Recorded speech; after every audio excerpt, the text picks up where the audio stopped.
know that it's a Saturday evening.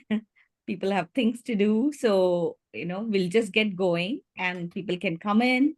As they're coming along, we will catch up with you. So, good evening, good morning, good afternoon, wherever in the world you're joining us from. Happy International Women's Day. Yeah, And same to you. Thank you, and wishing you the same. Welcome to this panel, which has been jointly organized by the Alumni Cell and Women in Management IIMC. Thanks, Kritika and Stuti and the team for enabling this. Today's panel features our alumna on the topic of women leaders in social impact. It is an IMC event, so we do want, and in today's obviously AI-enabled world, we want to try something which is using Streamalive as a platform.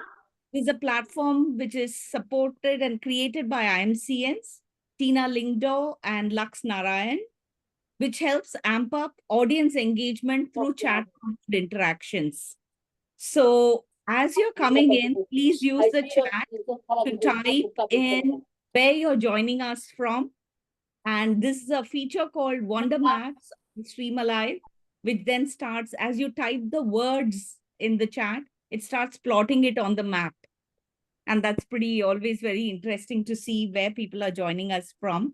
So maybe even the panelists, if you can just type where you're joining in from, and we can do a view of the world, we can do an Asia-centric view, we can play around with those settings as well. I can see there the Lucknow and let's see if I can do Asia. It allows us to zoom in when we go onto the screen to see where people are coming from. India is going to be hopefully pretty full on here on this. Sure. So it allows us to just, zoom in and have a look at what's happening there. Let me see. Hi, Sudha. Hi. Hi, Geeta.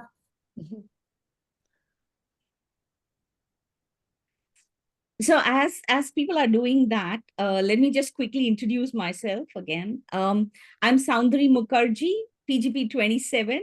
Not that these numbers matter anymore after this many years, but it's always a pleasure to say the link to the campus for sure.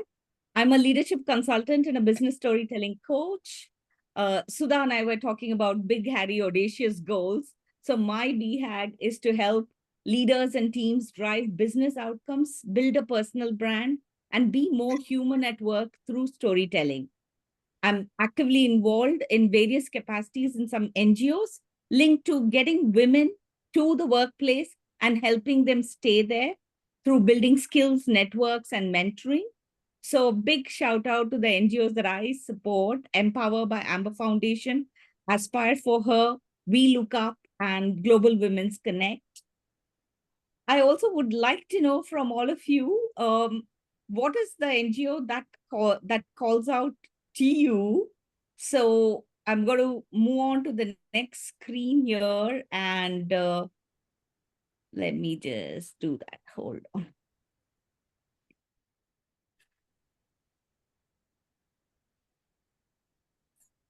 Okay, I'm just going to launch the next one, which is, please let us know which NGO or social enterprise or impact organization, if you're volunteering already somewhere, do you follow somebody or the work that you're interested in? We'd love to hear from you. Again, please type in the chat and Streamalive will help us pick it up. Of course, our panelists are already also part of social enterprises. They're going to put in their names for sure first. And that'll be really a great way to get started. So if you can just type on the chat.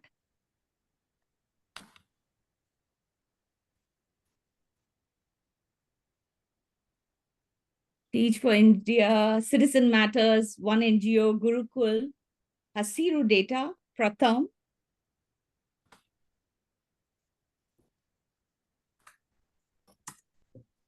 Art of Living.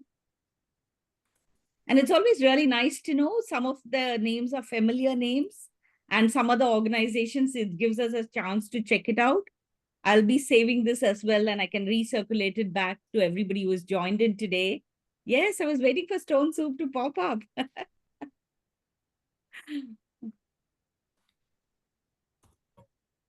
Lok Sabha Welfare. Okay, that's a new welfare society. That's nice. So it's really also nice to see that there are no overlaps in a way. So we get to know a wider range of NGOs that are there or social enterprises that are there where we can look at. So great, really lovely. I will save this. I'm going to stop this screen share for now as we capture, and the chat will keep on capturing the rest of the ones which are there. So I'm going to park that for now and go into the main panel. But do keep the chats also buzzing. We have a wonderful feature called Wonder Wheel, which will tell us who's been the most active. So some little bit of fun interaction for the audience as well. And so let me take this moment to warmly welcome our panelists. I'll do a really brief intro. I could be talking about each of them the whole evening, but I'm going to make the intro very short and we'll get into the questions and we'll get to know them. So we have, first up, we have Sudha Sastri, PGP 20, one of the very few who majored in HR at IIMC, worked in corporate for 7 years before starting her own HR advisory firm called Inputs, which was among the first to allow and set up flexi time and offer remote access to employees, primarily mothers. Something in a way today we take for granted or expect from the organization, but she was a pioneer in that. Decided to change tracks again in 2012 and focus on development, primarily related to sports, women, and livelihood. Warm welcome, Sudha. Thank you. Pleasure to be here. Pleasure to have you here. We have Malini Parmar, PGP 32. She had a brief stint as a banker before going and doing global IT experience spanning 25 countries and 17 years. She now runs a social enterprise called Stone Soup, and she will talk more about that, which aims to make sustainable living easy while creating employment for women. She's also been very actively working in the responsible waste management space. And very warm welcome to you, Malini. Thank you. Thank you for having me here. Next up, we have Pooja Karnik, PGP 38. And I don't know why I keep drawing that number, because I think it's really nice to also see that people are there from across all batches, a wide range of batches. Priya is the co-founder of Pay3 and One NGO. She has about 20 years of experience across banking and fintech. She has had business leadership positions across Citi and Paytm, and now with Pay3, which facilitates businesses to go global by providing global payment solutions, and One NGO, which is building digital infrastructure for the social sector in India. Amazing project. Warm welcome, Priya. Thanks a lot. Glad to be on the panel. And Pooja Mishra, PGP 47, just in case we don't think about our gray hairs here. Look who's talking. You can't say a word in front of me. I know. I will stop referencing that. After her undergrad, she went to the US and worked there for 6 years, but there was a constant urge to do something for kids back in rural India. So she moved back to India initially to pursue her MBA at IIMCAL. But instead of getting back into the corporate world, she started Gurukul, a non-profit endeavor aspiring to make quality education a reality for all. A very warm welcome, Pooja. Thank you, Sandri, for having me here. Yeah. Well, the thing they all have in common is, of course, that they're all jokers. But the other thing that they all have in common is a Latin phrase called sapere aude, and I'm clearly going to be butchering this pronunciation, but it means dare to know, and it loosely translates to having the courage to use your own reason, the courage and the willingness to question the defaults that you've been handed and form your own perspectives and opinions. I've heard some beautiful stories in the course of our discussion and initial calls, so I'd love to hear directly from you all. So let's start maybe with just a brief description of your journey and the key pivots that have been there. So Sudha, do you want to go first? Sure. Thank you. Yeah, so I I look at my career in 3 different phases. Okay, so, the first 7 years was in the corporate world, of which 5 were actually in a tech startup. So I joined a tech startup in 87. Okay, so, it's so common now, but those days these things were unheard of. And I think my parents were dying a slow death, because it was joining a startup. But then, life intervened. I was there for 5 years in that startup, 7 years in the corporate world. And then I became a mother. And, the kid needed attention because he was premature, needed to either work from home or have flexibility. No organization could provide me with that. So I figured that the only way I could get that was if I set up a firm of my own. And then I looked around and there were other mothers like me. And so it kind of made sense to say, look, let's just set up Offer Flex Time and hire all these mothers. So I ran that for 20 years. We did a lot of stuff, like, you mentioned, Sandri, we had a lot of firsts, largely because the industry was new. The tech industry was new, and this pretty much anything you did was pioneering. Okay, so we kind of got used to that. We hosted our databases on a remote server in 2000. Today, cloud is, everywhere. But at that time, it was pretty unheard of, So, we just did a lot of stuff. I think the nice thing was that we didn't have to live up to any standards because there were none. So anything we did kind of went. So it was a lovely experience. But say about 16, 17 years into it, I started getting really bored. And I found myself not wanting to go into work, which made no sense because this was a company I had set up and I was ostensibly running. And that led to a journey of self-discovery, because I had to look into myself to figure out why this was happening. And I think through that journey of self-discovery, I realized a couple of things about myself. I realized that, that I was more interested in impact than running, a multi-crore organization or scaling up my business or doing any of those things. I also realized that I needed to see the outcomes. It wasn't enough for me to assume that I was doing work, right? I needed to be able to see the outcome. Along the line, I realized that my areas of interest focused around development of women and development of sports. I'm a complete sports buff, and all my leisure activities, my fun activities were revolved around sport. And like every other Indian, I would whine about how bad we were at sport and how a country of 1 billion plus people weren't producing champions. But when I started introspecting, I kind of figured that I could sit and whine for the rest of my life, or I could go out there and try and do something. A lot of my organizational work had to do with organization culture building. So we started with, can we build a sports culture in India? And that's the space that I've been kind of focusing on in the last 10 years. So like today, largely any project I do has to do with women or sports. And I added livelihoods because that was another area of interest that I discovered along the way. So that's briefly, I'm sure I can answer questions later, but thank you. Wonderful. Sports, women, livelihood, all of them are like magic words today. And especially with a lot of people getting into sports as well and the focus on sports. Wonderful. Malini, over to you. Thank you. So yeah, I graduated from Calcutta 97. I joined a bank from the campus, and then there was a desire to see the world, and IT sector offered that opportunity, so I switched to it. And I was climbing the corporate ladder, right, the usual way. In 2006, I did Vipassana meditation, and immediately nothing happened, but over a longer period of time, I felt that changes started happening in my life.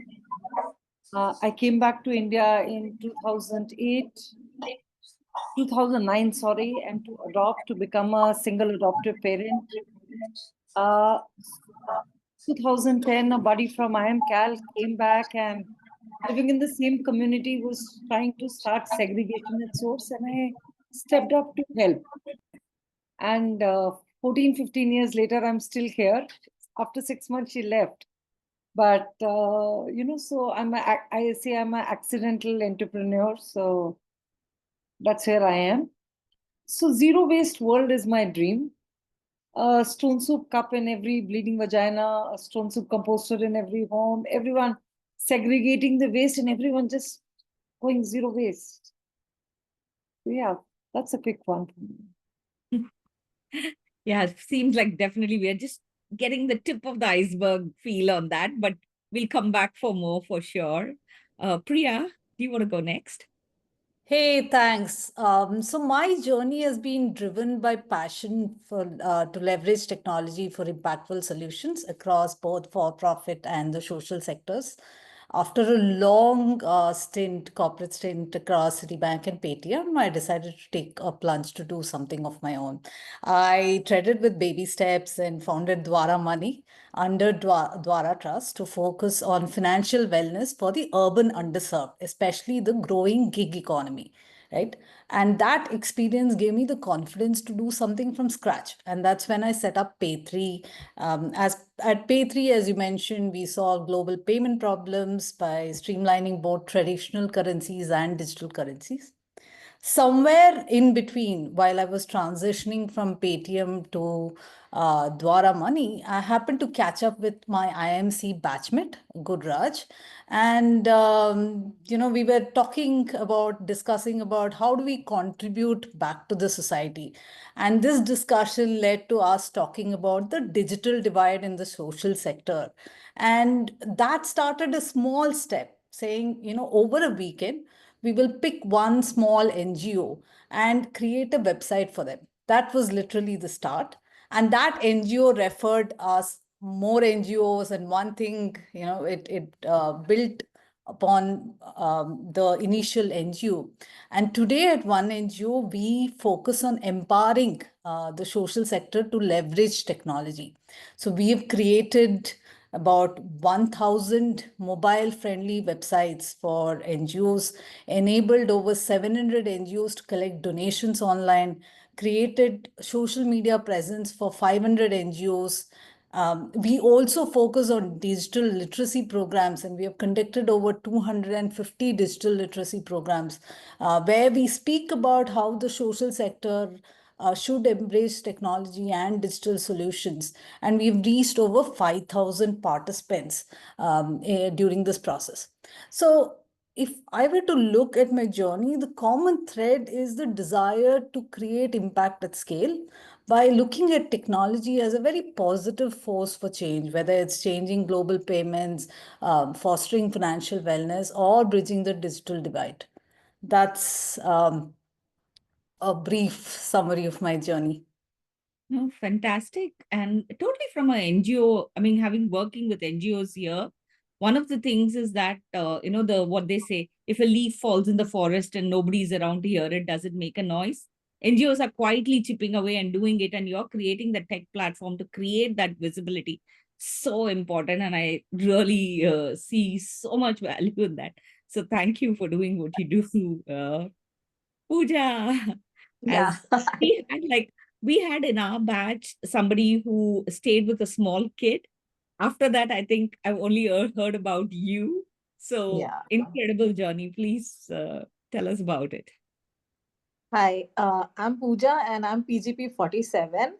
And as Saundari was mentioning, I did my MBA with my 3-year-old son. And it was like I used to joke that he's doing his KG. He used to study in Litra Valley Z School near the campus, and I was doing my PG. So that's the joke. And my journey in social sector started during the placements process. Like, I don't know what came over me at that time. I did not know anything about the social sector, nothing up to do with funding, and I did not know anything. So what I wanted to do, like when the placements were happening, I had a day zero, and I felt like I do not want to go back to the corporate world. Maybe I need to go back, do something more meaningful, which is more meaningful for me.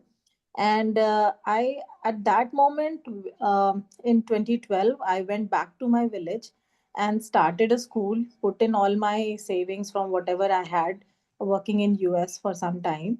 And uh, I so it was like I used to think like, okay, at some point I used to think that most of my batchmates, right, they are uh, doing really well off, like they are in Hong Kong, Bangalore, Delhi, whatnot, right? And I was in a small village building a school brick by brick. And but yes, that is where the journey started. And after a year, I was actually at the verge of closing it down, because at IMC they give you an offer, they give you an option of coming back for the placements in within 2 years of time frame. But I was done in 1 year. I was like, this is not viable. This cannot work. I had put in everything. Now, to hire good teachers, to hire good people, you need to pay them, and I had no way of funding, and I was not aware of the various avenues. So it was one even afternoon, right? I was sitting in the veranda. It was drizzling a bit, and I was sitting there. Then two girls. It was a summer break time. Two girls came up to me and they asked me, "Ma'am, when is the school reopening?" And that was something like, oh God. I was like, I was at that moment, I was thinking of shutting down the school, going back, sitting for the placements, and get on with life. And here are these girls who are counting on me to reopen the school, and yeah, whatever I have promised them, they are holding me accountable for it. So that made me think, and in that moment of desperation, I wrote to my PGPs. Right, we at that time it was allowed to write to the batches. Later, I think they don't allow to write, but yeah. So I wrote to my batchmates, and you'll not believe, within 2 hours, I had this sponsorship of 163 students. So that was the power that I could see in the community of IIM Calcutta. And I was like, from thinking about closing the school to like going fully into it, that was one moment. And yeah, I still remember it so vividly.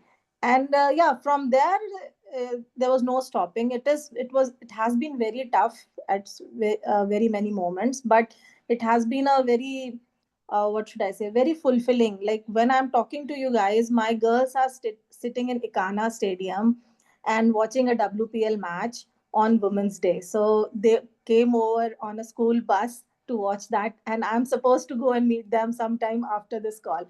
So yeah, and for example, the change that I'm trying to tell about the students is that earlier it was I was, even this time I was half expecting them to come, because the match starts at 7:30 p.m. and it gets dark at that time.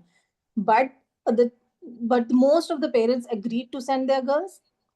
And I work in a rural means a remote village in a UP. And few parents who did not agree, the girls cried and made a big fuss about it, and finally got what they wanted.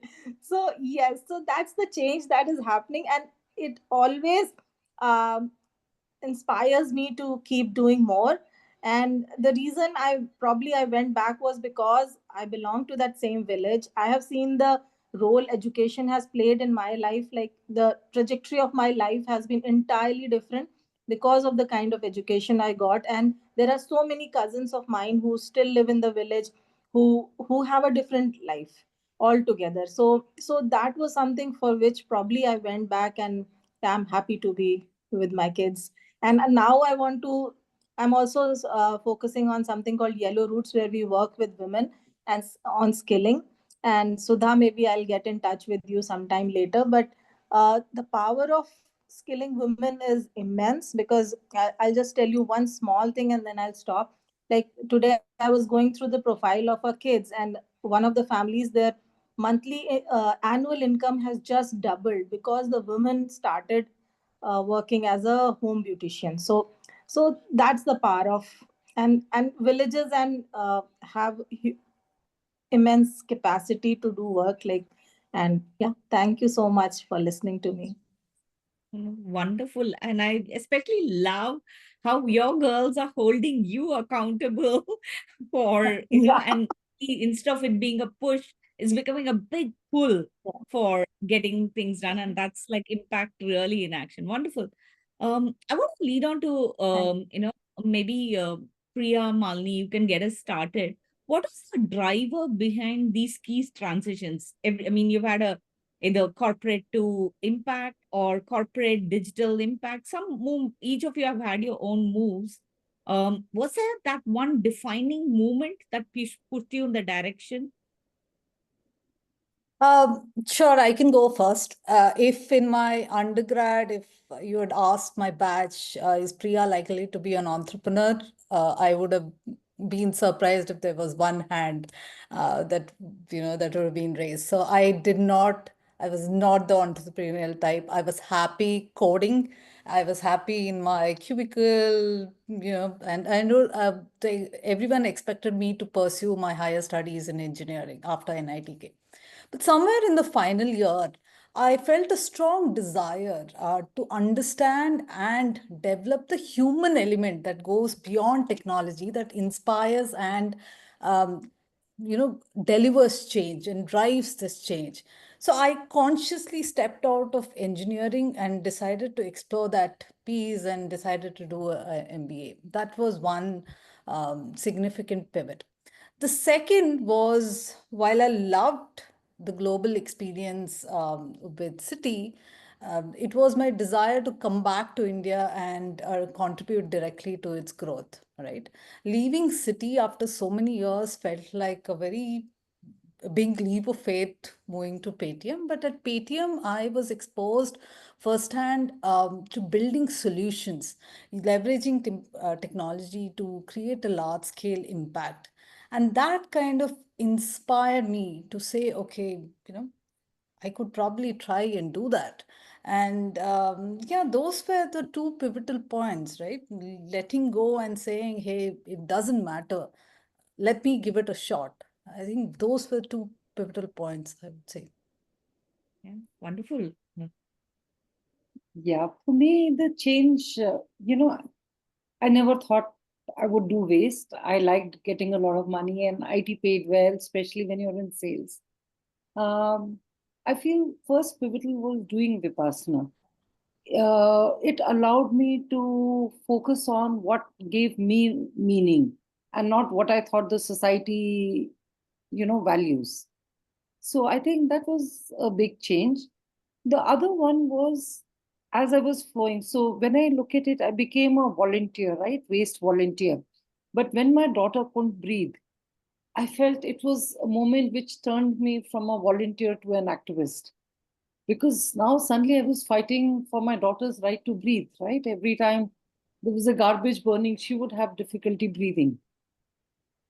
So I felt that. Then somebody else came along. She was a filmmaker and she said, we're all activists and we should put our money where our mouth was. And that's how I transitioned into being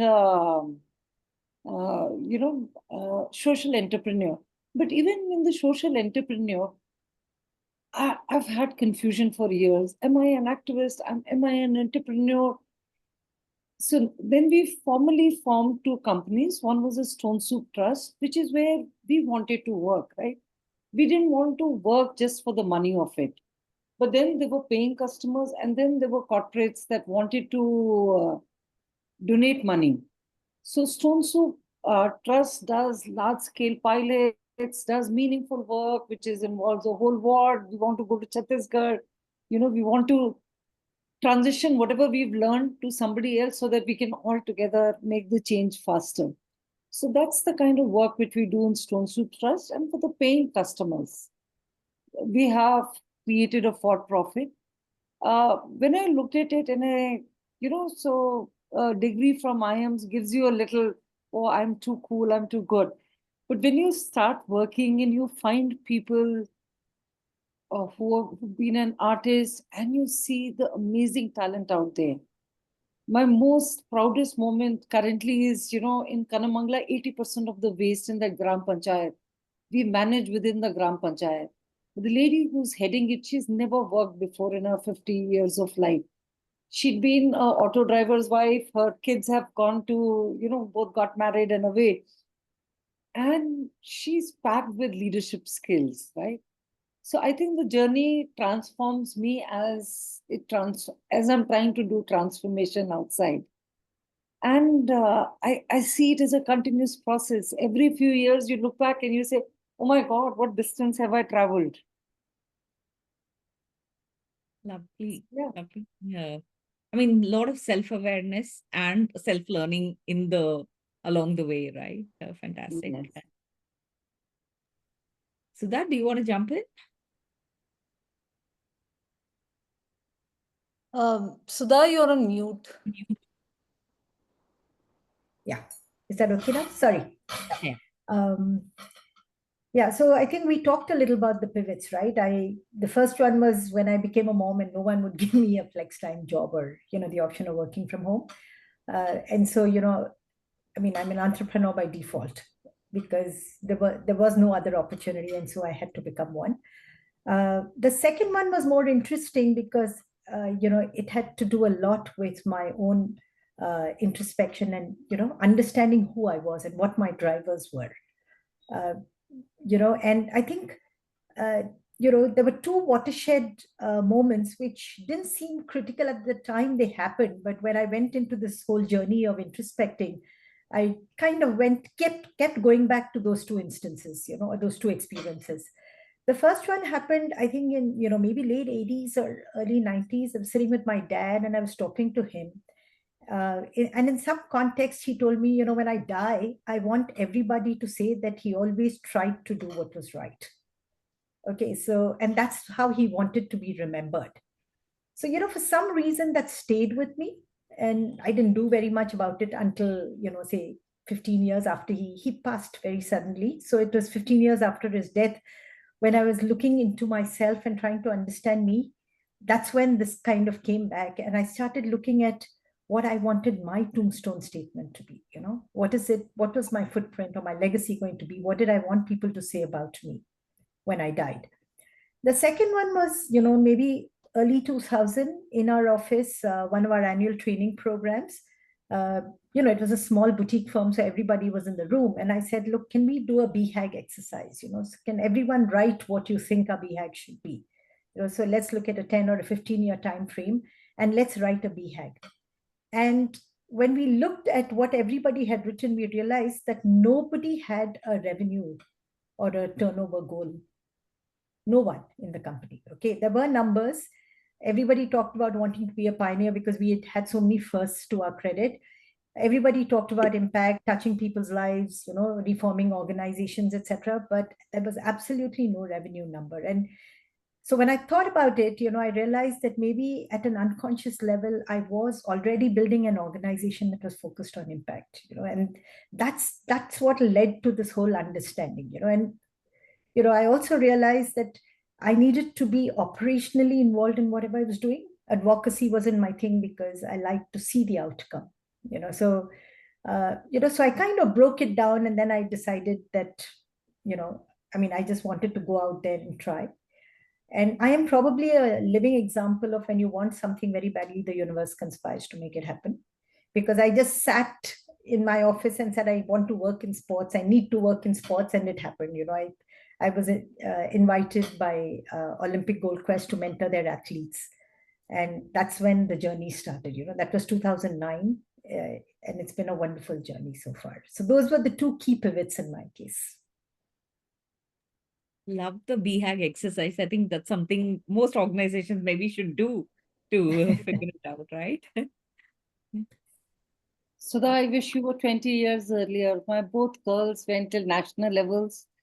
And then one was body shamed and they both dropped out of sports. Yeah, I know. It still happens, So I'm currently involved with a project called Physical Literacy, and maybe outside of this, we could connect to talk about it, and a lot of it has to do with body awareness, body shaming, and stuff like that. So, we are just evangelizing the concept that like you have numeracy and verbal literacy, physical literacy should also become something that is mandatory now in schools. Yeah. And it's finding a lot of traction worldwide. So hopefully we'll get there. I can see that this panel is definitely going to connect offline and talk again. Absolutely. Without an audience, maybe, but we will talk again. Yeah. Over to you. I know you talked about a few defining moments actually when we were, even that thing of, sitting at placement, the evening of the placement, the eve of placement, looking at that CV and deciding this is not happening. But I'm sure you have other things that you want to share as well. So why later when I thought, initially when I did whatever I did, I just did it in a spur of moment. And it was like when I during the placements, it is a busy period at placements, right? And when you have an offer, and I was talking to my husband and I told him that this is what I want to do. And he said, Ki, before you think too much, write to your place reps and all, placement committee and tell them that you're opting out. Because if you think too much, then you will never do it.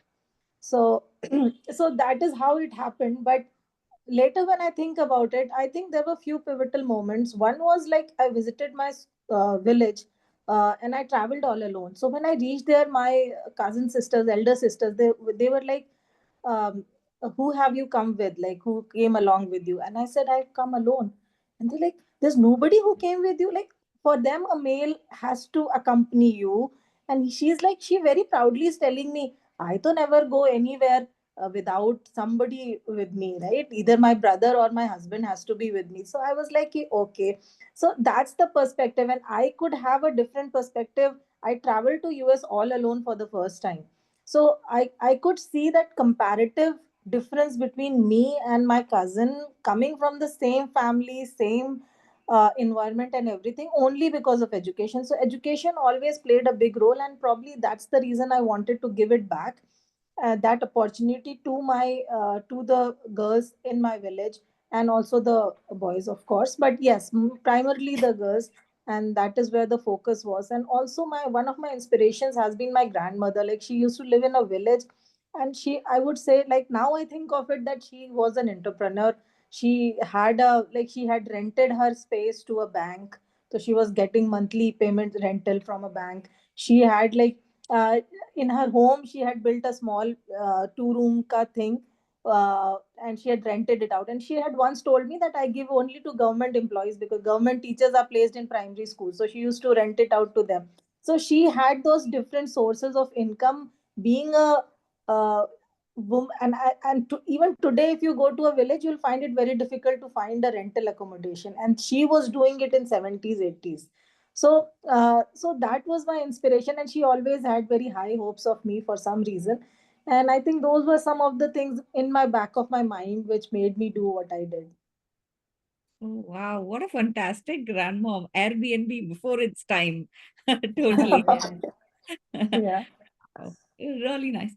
I want to ask a couple of, general questions, but a quick ones before I go to the audience for some comments, their comments. So one is on, what are the resources internal to you? And some of you talked about self-awareness, the Vipassana, digging into your own, awareness to bring something out. So what are some of the resources, if you have to say 2, 3 resources, internal and external, which enabled you during these transitions and journeys? Again, feel free. I mean, this is the virtual pass the ball thing that will start. So anybody just jump in. Can start. I love what Pooja said, her grandmother inspiring me. So my mom came from a small village and she wasn't allowed to study beyond a point. So she wanted to make sure, growing up from North Himachal is where my parents are from. She was determined that my girls will study as much as they want, even if it's, years and years. And she wanted her daughters to be engineers and doctors because those are the professions that, heard. So even today, my mom and my sister have been my biggest cheerleaders. Some days when things are tough and I want to just wrap up and just go, and they're there. They say, don't worry, hang in there. You need funds, we're there. You want somebody to look after kids, we're there. I mean, and they've been Yeah. like the rock. It takes a village to raise a child, run a movement, grow a company. There is no way that you can do it alone. So when I look back at each high point of my life, right, I see myself being part of a team that's worked well together, lifted each other up, and aimed for the sky. It's not that, oh, now you have children, now just aim low.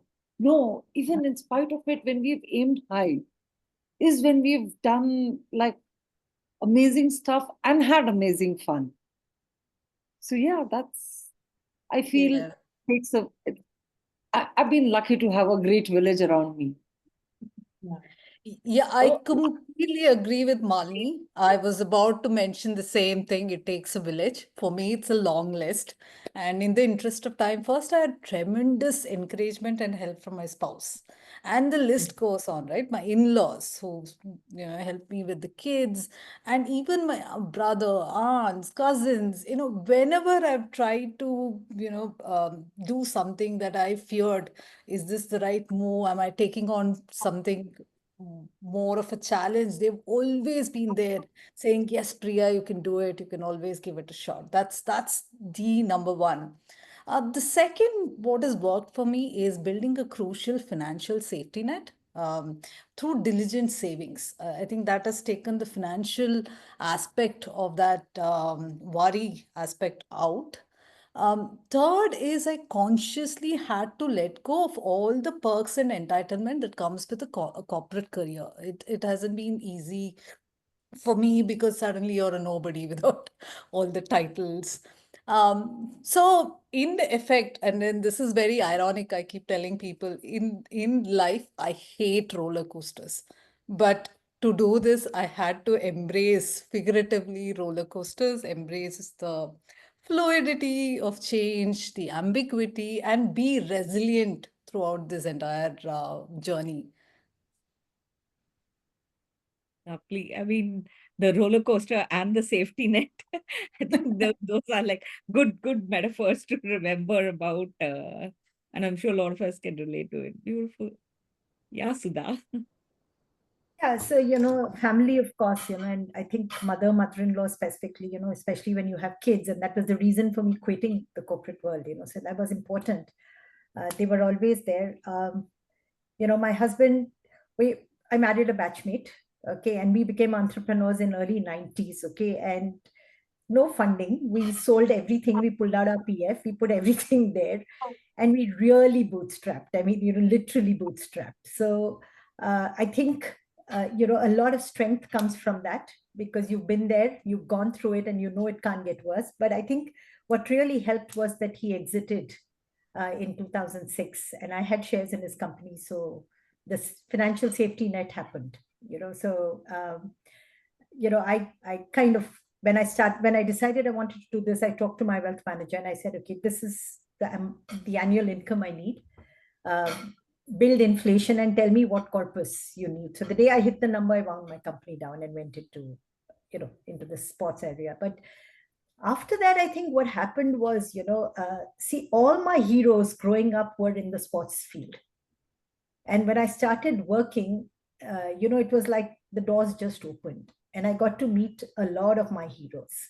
So I worked with Prakash Padukone and Vimal and Gopi Chand and Gagan Narang and Abhinav Bindra and, a whole lot of people. And I think those are huge drivers. When on a day-to-day basis, you can claim that these are your colleagues. I think it's absolutely wonderful. I don't really need motivation beyond that to stay in what I'm doing. Yeah.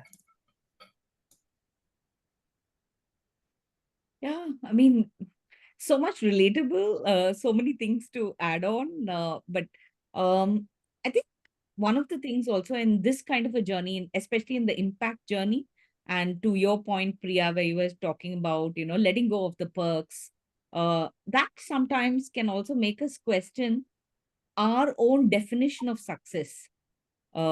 Typically, obviously, we've all, and thanks to an MBA school as well, we've all thought of financial metrics as being the success factors that we know. So as you moved through all these careers and doing what you're doing now, what does success mean to you based on what you've, and I think this will be really reflective for anybody wanting to get into the space, of course, but also to how do we organically build in as part of our journey right from the start? How do we define success so that it doesn't feel that, oh, I'm letting go of something and some transition has to happen? How can we really look at this? So if you can talk to that, I mean, again. Yeah. Great questions, Andri. Yeah. I think for me, success is about embracing small wins, because when you embrace the small wins, that leads to a larger achievement, right? So I look at success as these small steps that I've taken. One, transitioning from corporate to setting something to entrepreneurship, right? That itself is a win. Second, after saying I will transition to entrepreneurship, actually setting up the ventures, with zero chance of success, right? And even the space that we've chosen, Guraj and I've chosen one NGO. Look, one thing that we always felt was every NGO can show lovely images of children, all the effort that they've done. We provide technology, and it is hard for us to put those lovely images, but this is something that we believe in for the greater good of the social sector, and we've decided to go down that path. And for us, that we are being true to ourselves, and that is success. Third is the longevity, right? So once you set something up, and for one NGO has been doing sustainable continuous work for 5 years, that I consider it as a success. So I could give examples like this. In summary, for me, success is the daily joy of working, right? Do I have the enthusiasm to get up in the morning, go do something, find purpose in life, and not just the destination? I think I'm happy with that. Beautiful. Yeah. Daily joy of working. I saw all of us smile to that word. Yeah. So for me, I've actually, done a lot of swings there. I only thought the success was measured by your title and by how much money you had. And that's what I chased, right, in the initial part. And then Vipassana did something to that. And then I was chasing just impact. So I had a huge savings and I just ran through all of it, And, I was taking money from my mom, sister, and I said, like, what am I doing? And so I've now learned to come to the middle path, saying that it's not just this is important or that is important. Somewhere I have to find, and I'm trying to find that my middle path where I don't, I can look at my future or retiring on my own and not depending on somebody else to take care of me then, right? I'm also a single mom to 2 kids. And so that's really helped me to say, if I have to take care of what I have to do, I need the money. So I love the joy part. I want to do there, but I have to look at it. How do I make it financially sustainable? So when a corporate today calls me and says, come and talk to us about waste, great, but pay me for it. And when they say, no, but we're giving you the opportunity and it should be your joy to do it. I said, no, my joy is my joy. And if you want me to come and do it, so those are the tough ones. And I'm just still trying to discover. The other thing which Priya said, I'm opposite of Priya in that. I look at it and say, I want big mountains to climb.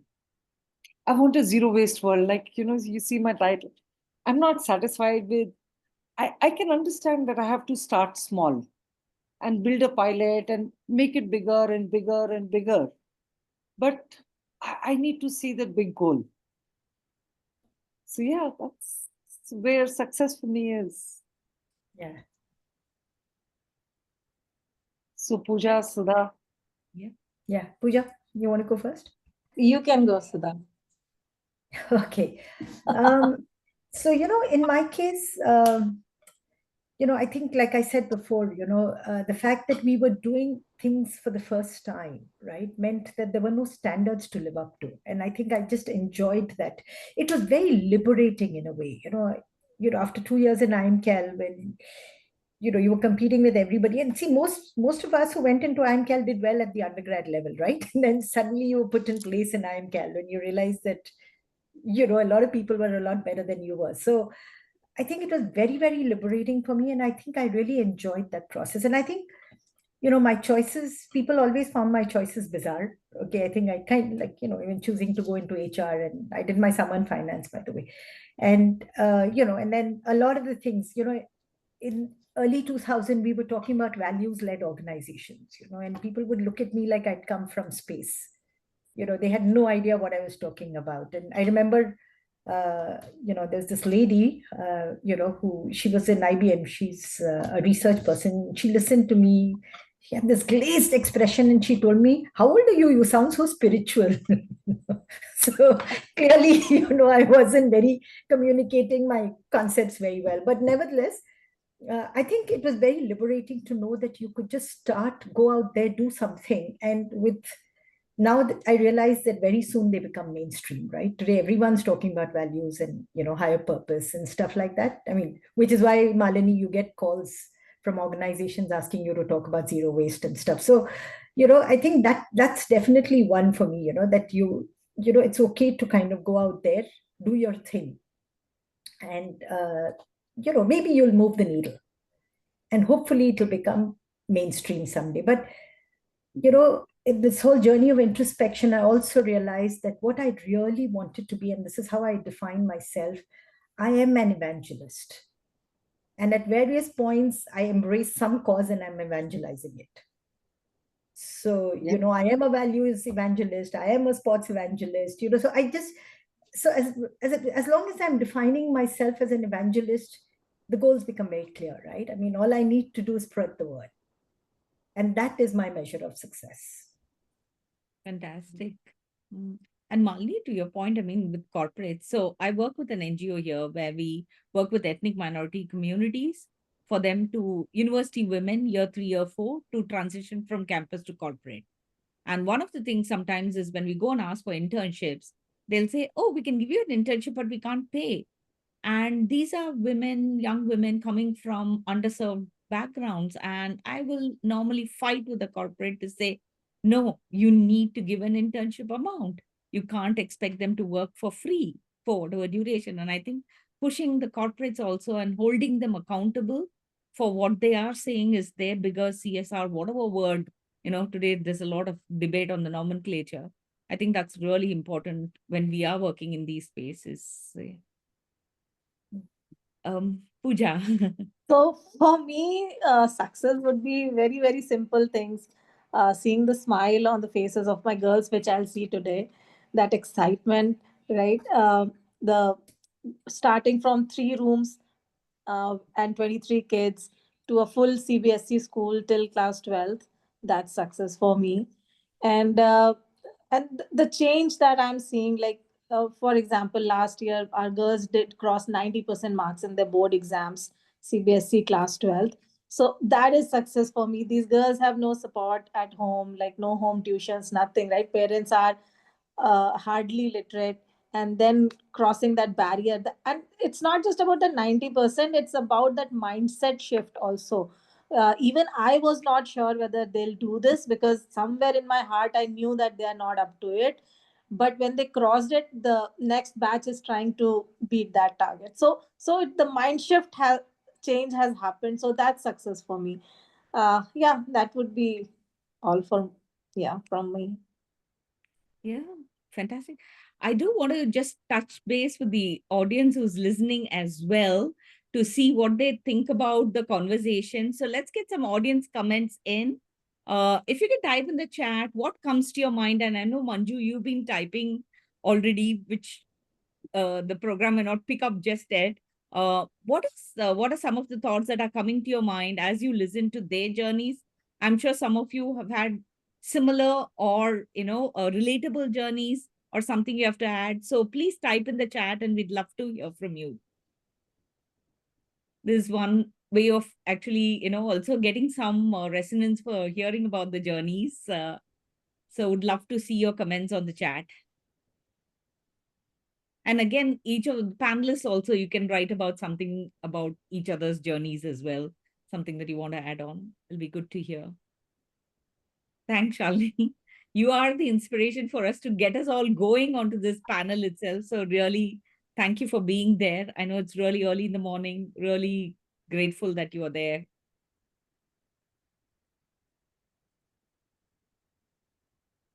So this is a feature called Transient Thoughts. So it captures from the chat. I'm also giving the tech background. I'm going to ask Lux and Tina to give me some commission after this, but yeah, diverse perspectives for sure. Yeah, I know. I'm feeling so proud sitting and listening to all their journeys. Like a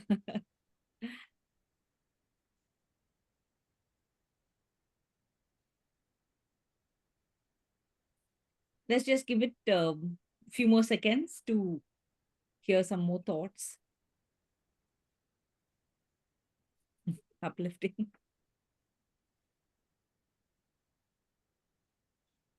IMC teach meaning of success. Yeah. I love that, Shalini. I think Yeah. it's a good idea. Influence of family and the drive to create the impact. Yeah, Deeta. So I want to say on the family, I've been, single. I'm not lonely. I've always been single, right?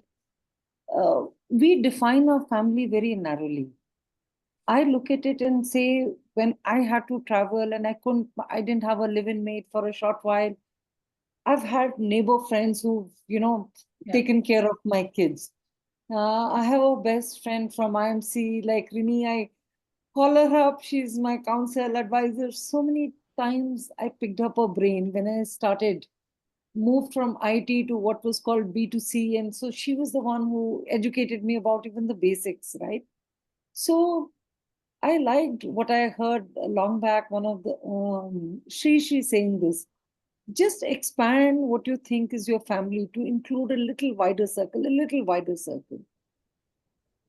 And suddenly, like, I find from random strangers to women in IM groups and other people just stepping up to help.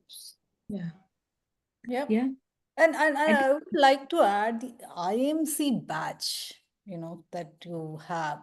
That's a lifelong friendship and network, right? And I've personally experienced in challenging times the help from the IMC community, and it's been phenomenal.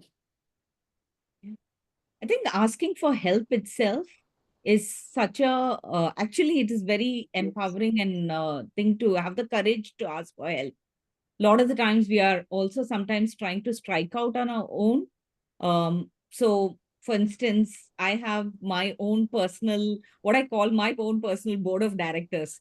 They don't have any directorship post designed or anything, but these are friends who know me, who believe in me, and who are constantly pushing me for doing more than what I think I'm capable of doing. And we need that. Other than of course, our village and family and all that. That's really, really important. Great. I just want to quickly, again, in the interest of time, I want to bring us back to There's discussion. there was one question though, which is Yeah, interesting. we Right? will take the question. I Yeah. saw the question, Sudha. I've noted it down.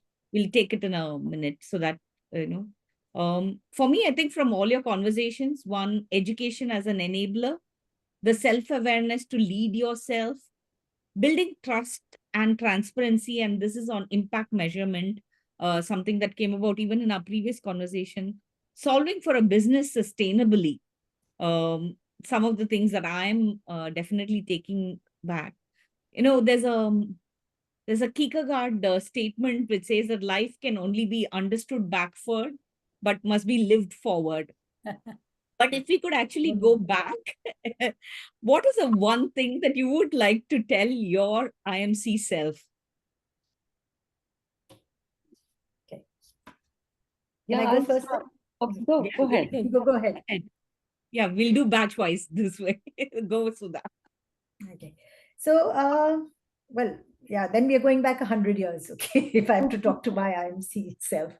But nevertheless, yeah, I think I would have definitely said, know yourself, understand your drivers, define your version of success, because those were things that I learned along the way.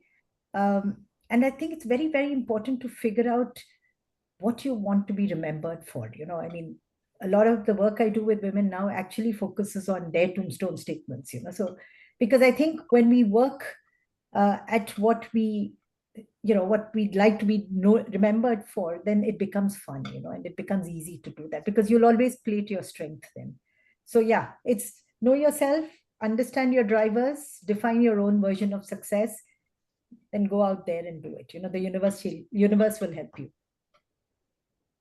Yeah, and I would like to add that statement. I agree with Sudha's statement and add that be bold and be ambitious to pursue that path that you've chosen for yourself. Yeah. So I would first of all tell myself, use a menstrual cup. It's a life-changing for women. Do meditation. Like you talked about self-awareness, learn to compost and just reduce your waste footprint, right? With climate change, it's impacting all of us. Be more kind to people who are less fortunate. Each one of us, we got lucky in if you look at it in what we got, the mothers, the grandmothers, and the role models that we got.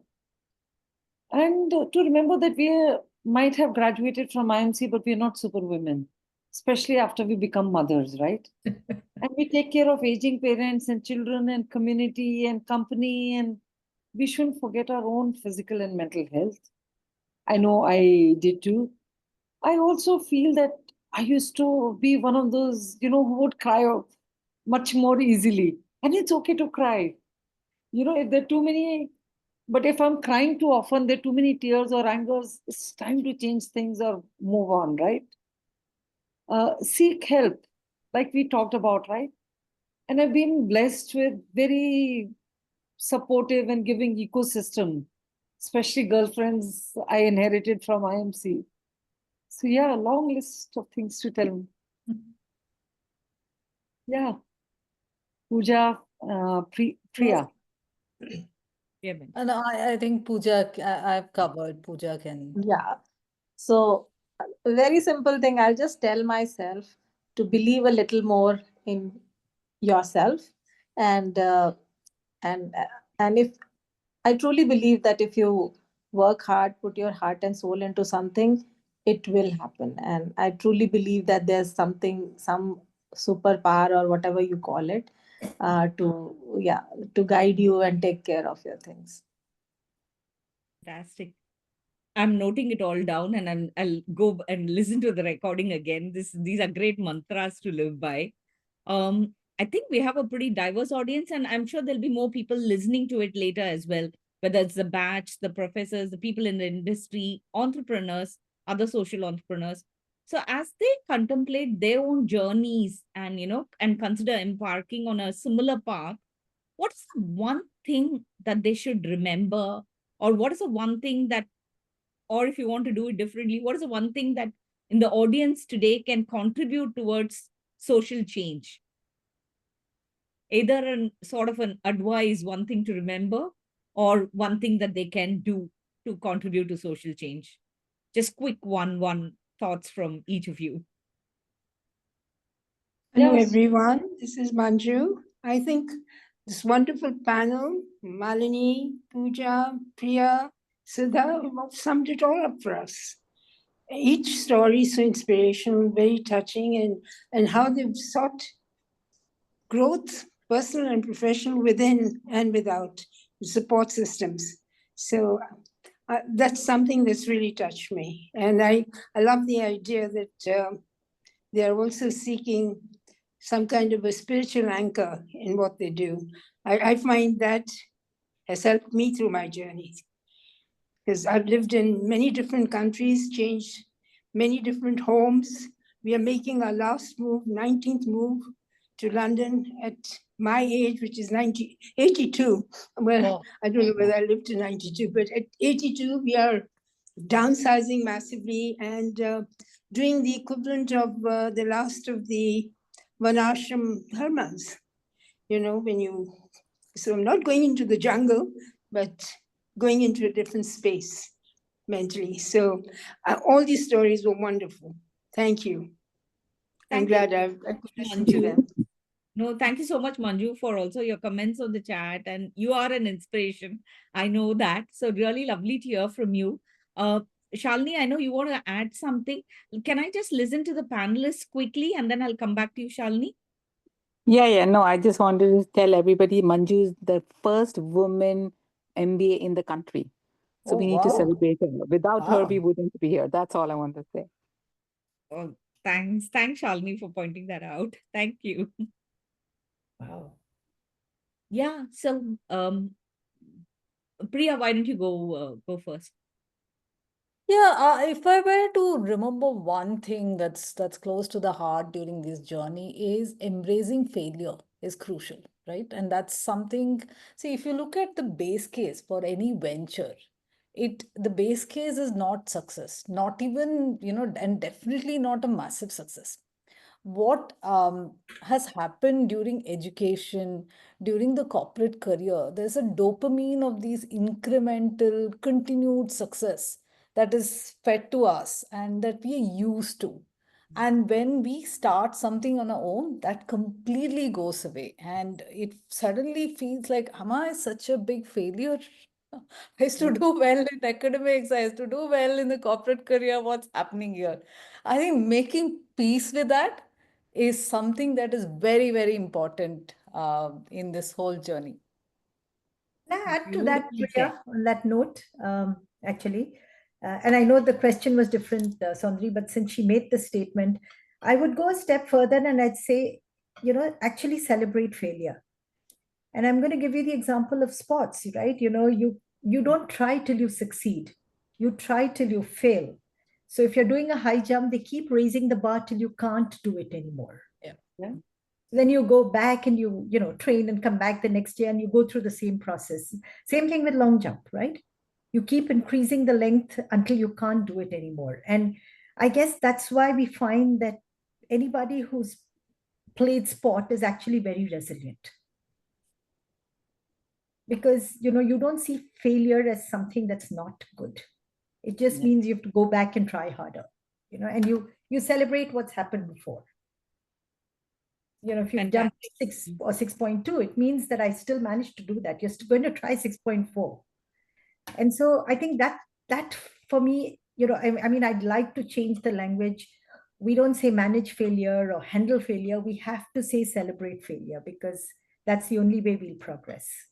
That's Sorry, I just feel very strongly about this. Yeah. No, I love it, and love the metaphor of you thinking about high jump and what we do. It's a great way to remember it. Lovely. Yeah, Malini, Pooja. So I just feel you do you. Don't let your degrees or what we've studied, whether it's finance, HR, or whatever, or a humility or and don't let any of these degrees or what we see around us take away our humility or humanity, whatever, however famous Trump might be, or hold us back from chasing our dreams, right? And like Shah Rukh Khan said, कहते हैं अगर किसी चीज को दिल से मांगो तो क्या है, पूरी कायनात भी तुमसे उसको मिलाने की कोशिश करती है, or something like that. Yeah, it's the same. It's the alchemist. The universe conspires to make it happen. Yeah. Lovely. Thanks for quoting. I think, you're talking to other people. I'd say that, look, go out there and be the change that you want. We can all sit and complain. We can all sit and whine and wait for other people to do it. But, there's an opportunity for you to go out and be that change. So just do it. I was wondering if I'm just too old to, at this age, at 52, trying. And then I watched on Netflix CJ Walker and I was blown away. I mean, I felt like I can do it. Yeah. Absolutely. Yeah. Pooja. For me, that one thing would be there's no shame in asking for help. So that was a very big problem for me, that to ask people for help. And I've realized that if you go out and ask for it, you will get it, and get it even more, right? So people will be there to guide you, mentor you, and support you. Fantastic. I'm going to come back to you to thank you all, but I want to first thank the audience as well. So we have a couple of features. So we have something called as the Fantastic Fans, which is the top commenters on the chat. Shalini, I don't know who's B's iPhone, Manju for sure, Nikila, Ujjaini. Thank you so much for keeping the chat buzzing. We also have a surprise. There's a feature called Wonder Wheel, which does a lucky draw on who is the person who might be getting a winner for keeping the chat buzzing. It's a lucky draw. Okay, who is SBT? Please reveal yourself. What you're going to get is you get a copy of this book called She Storms the Knobs. This is a book which has been co-authored by an IMCM, Priya Narendra, also my batchmate, and features stories of women who overcome the triple challenge of societal beliefs, structural barriers, and self-doubt. And it features some IMCNs as well. So SBT, whoever you are, please message me later and we'll ensure that we'll send this one book to you. I know that there was a question on the chat, which was about scaling efforts. How do you scale your efforts? You're creating okay, I can see SBT. SBT, do you want, can you just, hi, can you just tell me your name? Sweta Bindu. Yeah. Sweta Bindu. Okay, Sweta I will Bindu. put my WhatsApp number on the chat. So if you can just, just message me, I'll find a way to reach the book across to you. Thank you. Thank you. Yeah. So there was a question about, how do you scale efforts when you're doing impact? And I think this is a big question. We might need another whole panel, but if you want to quickly, add a few thoughts, especially the question was around scaling efforts across the state and the, and overseas country, taking it forward. And while you're doing that, requesting all the panelists also to post links to either volunteering opportunities within your NGOs or social enterprises, or just your website, so that people can stay in touch. So I think maybe Yeah. Malini Do you want and me to Pooja, go? maybe you want to just, in the interest of time, I know all of us can talk to it. Maybe quickly a couple of comments from you both, maybe. Yeah. So I've thought deeply about it. If you take large companies, when we take the sanitary pads, it's taken big companies 25 years to reach the rural area. If we wanted to do sustainable menstruation, if it's going to take us 25 years, it's just too long. So we said, how can we do it faster? So what we decided is we will not, what we've learned, we'll put it out in something called community commons. And we will intentionally go out and we partner with different organizations. We realize what works best for us is to work with an NGO, local NGO. So we will work with a local NGO and we'll do entire knowledge transfer to them so that they can then take over and do their district. So we've got 10 such sustainable menstruation units all over India. 2 of them have failed, but 8 of them are succeeding. We hope to create one in each of the 720 districts, right? So, we are literally actively working to create our competitors, but we feel this is the way for us to lick the problem.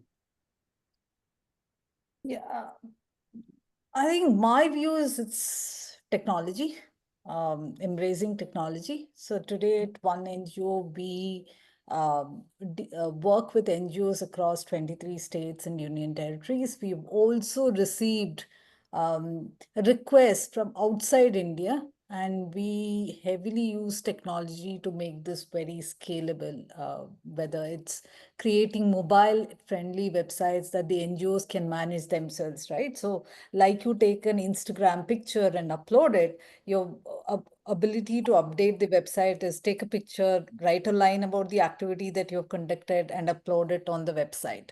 So technology is something that is very crucial for us to scale. Great. Let's keep this conversation going. I'm conscious of everybody's time. First, thank you so much for a lovely conversation, Sudha, Malini, Pooja, Priya. I've learned so much, and I'm like, having been in Hong Kong for 18 years, my heart is still in India.